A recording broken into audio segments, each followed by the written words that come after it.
So, you bought yourself a set of Poscas, but they're just in a drawer somewhere because you find them a little bit intimidating and you maybe think they're just for artists, or you want to use your Poscas for something different. Or maybe you're thinking about getting a set of paint markers, but what are you going to use them for? Well, today I have five super simple and creative ideas. They're so satisfying, and you can start them right now because I'm sure, besides of paint markers, all of the materials we are going to use today, you have them at your home also. Let's start. The first thing I'm going to use are these little gift bags that I have. These are plain paper gift bags. You can find them anywhere, pharmacy, CVS, whatever, and they're like 50 cents.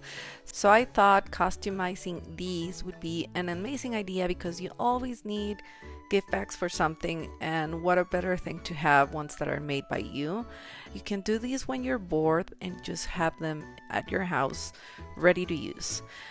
Because of the colors I chose, I went with the floral theme, and floral is really simple. I'm doing very basic flowers, and a trick I found that makes your composition nicer when you're working with florals is draw 3 or 5 big elements and then just repeat the same kind of flower, or it could be different ones, in little clusters, and that's gonna make it look really nice. So this is what I'm doing here, using all of my colors. And as soon as I was laying down the second color, I thought I wanted to have a little character hiding in between the flowers, so I added that little bunny, which is really predictable, flowers and bunnies, but I didn't care. I thought it was going to be a nice touch to have on my gift bag. I ended up touching up my Posca design with some colored pencils just to give it a little bit of dimension, and that's it for my first gift bag. I was really excited to work on my second one because since it is a black gift bag, I thought rainbow colors would really pop out, so that's what I went for. And I went with a simple dot design. I'm just changing the colors as I go up, and I think it turned out really nice. I just added happy birthday to it because this is the occasion for which I need the most paper bags usually, and then just gave it a little extra touches, some stars, some hearts, and I think it came out great. I'm going to show you everything at the end, all of the designs, so you can see. Now, you may say, wait, I don't have paper bags right now. Well, maybe you do have a shopping bag. And I think using the same shopping bag in which you got your gift and just personalizing it, it's a really great idea. We save some paper. You are really conscious about the environment, and you're making the bag that you already have super special.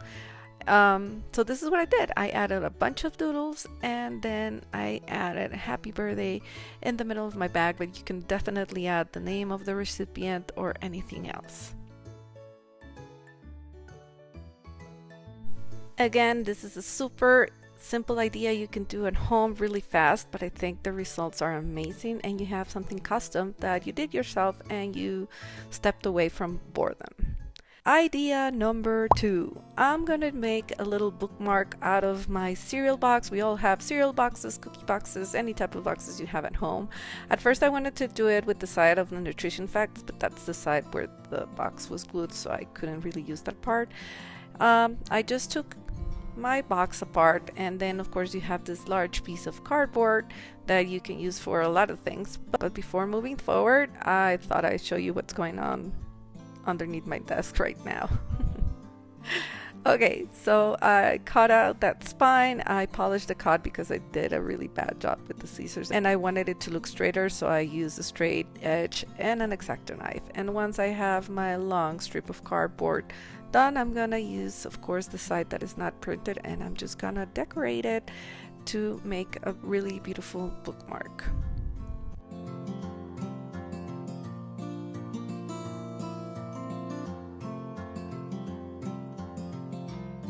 I punched a hole in one end, added some twine, and my little bookmark is ready, and it's already on my planner. I love that one. Idea number 3. I bet you all have toilet paper rolls in your house, and all you need to do is take the top part and bend it like this on both sides, and then you'll have this little shape that can either be decorated as little owls or as cats. And today I am going for cats. And I have to be honest, I already did this project. Hello. But I filmed everything like this Ugh, so I had to do it again. First thing I did was I sketched my little character, and since I already did the first one, I am gonna do this one more as a kitten. So I basically draw my character out with a pencil, and then once I'm happy with how it looks and I made some decisions, I color everything with my Poscas. Somewhere in the process of sketching, I decided to give this little guy a paintbrush, and I imagined a story where he's trying to convert himself into a rainbow cat. So he basically decided to paint his fur, and so it's a little artist. And I've already done an artist cat before. I just turned the lucky cat into a artist cat. Here it is, and you can watch that video after this. I'm gonna link it at the end.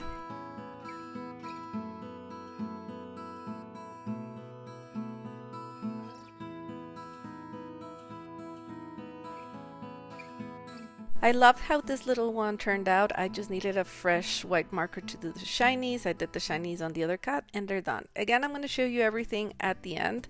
And I'm now in my fourth idea, which is decorating a glass jar.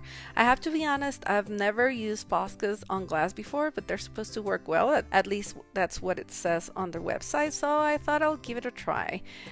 We have a bunch of these jars at my home. They are empty Nutella jars, and yes, we're a little bit hooked on Nutella, my daughter and I, so I want to try something really simple because I've never painted on glass with Poscas before, so I'm going to go with what I know. Clouds, rainbows, little hearts, stars, and keep it simple. As soon as I start, the Posca feels amazing on the glass, especially this one that I just cracked open. It's super smooth and nice.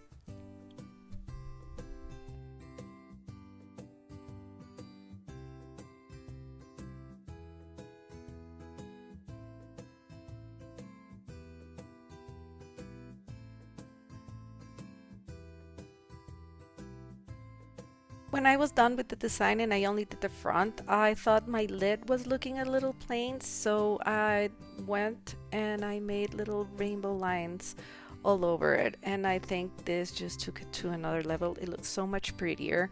I was thinking also while I did this that you could also take like a full Nutella jar and just take the label off and personalize it for a friend, and it would be a wonderful gift.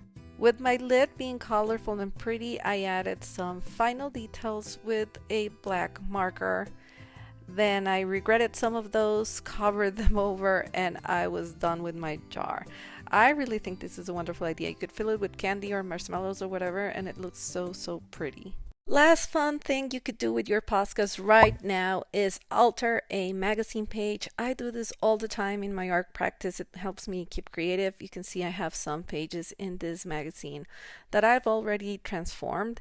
And you don't really need to use a magazine. You could also use a catalog. This is the last one that I've done. So I'm just going to go ahead and pick a page to do today. And I landed on this one. I think it's going to be fun to do. But before I start my project, my nails have been killing me throughout this video, so let me go and get a manicure. That's much better. Okay, now we can go on. I'm just gonna use bright colors all over, and again, I'm gonna go with florals. I'm gonna keep them cold colors on this side, like the poncho of the original picture has, and then warmer colors on the other side, and just see where it takes me from there. You can see one of my pens was really dried up, and it wasn't really going well on the page, so I took another one out, and I wanted to show you this is what happens when you activate any Posca in Ecuador. Like, just subtly touch it and it explodes. I don't know if this happens anywhere else. I think it's because of the altitude and the pressure, but this is what happens here every time. Let me know in the comments if this happens to you too, wherever you live. Okay, back to my project.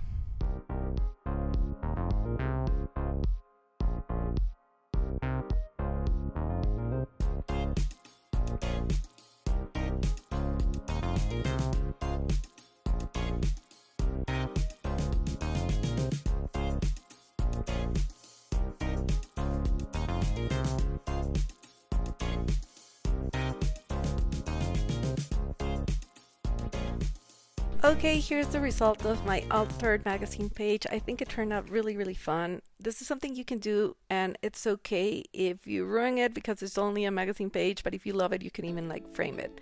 And these are all of the projects I worked on today. I hope you liked them. I had so much fun doing this. It was really relaxing, it was distressful, and then I have a lot to show for the day. It was really quick. I mean, you could do any of these when you're bored and you'll get distracted and you have something beautiful to show at the end. Let me know if you like this type of video. Let me know if you want me to come up with ideas with another art supply and if you liked it. So please comment, share, like. It really helps me to know what videos to create and to keep this little YouTube journey going on for me. Have the most wonderful day. I'll see you next time. Bye.